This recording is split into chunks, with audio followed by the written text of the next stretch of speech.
Back muscles focus ചെയ്യണം.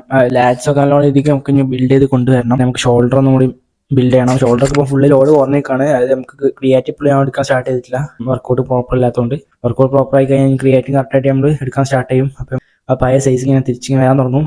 ഇന്നത്രക്കേ ഉള്ളൂ. ഇന്നത്തെ ഫിസിക്കൽ അപ്ഡേറ്റ് കഴിഞ്ഞു. ജിമ്മിക്ക് പോകാൻ പോവാണ്. നമുക്ക് പ്രീ വർക്കൗട്ട് എന്തെങ്കിലും കഴിച്ചിട്ട് നമുക്ക് പോകും. അപ്പോൾ ഓക്കെ, ബൈക്ക് ചങ്ങനെ കണ്ടു. ചക്കര ജിലേബി വാങ്ങി, ബ്രെഡ് മുട്ട വാങ്ങി, വർക്കൗട്ട് മീലൊക്കെ കഴിച്ചിട്ട് നമ്മൾ ജിമ്മക്ക് പോയി. പിന്നെ നമുക്ക് സ്ട്രാപ്പ് ചുറ്റി ഫസ്റ്റ് നമ്മൾ ഫുൾ ബോഡി സ്ട്രെച്ചിങ് ചെയ്തു. ആപ്പ് എക്സസൈസ് പുഷപ്പ് എടുക്കുന്നത്. പുഷപ്പ് ഫെയിൽ വരെ എടുക്കും. നമ്മൾ 50 പുഷപ്പ് എടുത്തു. കഴിഞ്ഞിട്ട് ഷോൾഡറിന് വേണ്ടി പൈക്ക് പുഷപ്പ് എടുത്ത് നോക്കി, കുറച്ച് ഫ്രോക്ക് സ്റ്റാൻഡ് ചെയ്ത് നോക്കി. കാലിസ്റ്റനിക്സ് ഞാൻ ഇതിന്റെ കൂടെ പ്രാക്ടീസ് ചെയ്യുന്നുണ്ട്. ലാസ്റ്റ് ആയിട്ട് നമ്മൾ ഹാൻഡ് സ്റ്റാൻഡ് ചെയ്ത് നോക്കി. ഹാൻഡ് സ്റ്റാൻഡ് നമ്മൾ വാൾ സപ്പോർട്ട് ഹാൻഡ് സ്റ്റാൻഡ് ചെയ്തത്. ചെറിയ സപ്പോർട്ട് നമ്മൾ കാൽമ കൊടുത്തു. എന്നിട്ട് നമ്മൾ സ്ട്രൈറ്റ് ആയി നിൽക്കാൻ നോക്കും. പിന്നെ നമ്മൾ ചെയ്തത് ഇൻക്ലൈൻ ബെഞ്ച് പ്രസ് ആണ്. ഇൻക്ലൈൻ ബെഞ്ച് പ്രസ് ആണ് സ്മിത്ത് മെഷീൻ ചെയ്തത്. ഇതിന്റെ ഏറ്റവും ഫേവറേറ്റ് എക്സസൈസ് ആണ്. ജസ്റ്റ് നമ്മൾ മാക്സിമം വെയിറ്റ് ഇടാൻ 2 സെറ്റ് ചെയ്തു. 2ാം സെറ്റിൽ നമ്മൾ ഡ്രോപ്പ് സെറ്റ് ചെയ്തു. നമ്മൾ വെയിറ്റ് കുറച്ചാണ്, വീണ്ടും നമ്മൾ മാക്സിമം ഡാമേജ് കൊടുത്തു. സെറ്റ് നമ്മൾ ചെയ്തത് ലാറ്ററൈസ് ആണ്. ലാറ്ററൈസ് നമ്മൾ 2 സെറ്റ് ഫെയിലർ വരെ നമ്മൾ ഡ്രോപ്പ് സെറ്റ് അടിച്ചു. ഫുൾ വീഡിയോ നമ്മൾ യൂട്യൂബിൽ ഇട്ടു. ഫ്രണ്ട്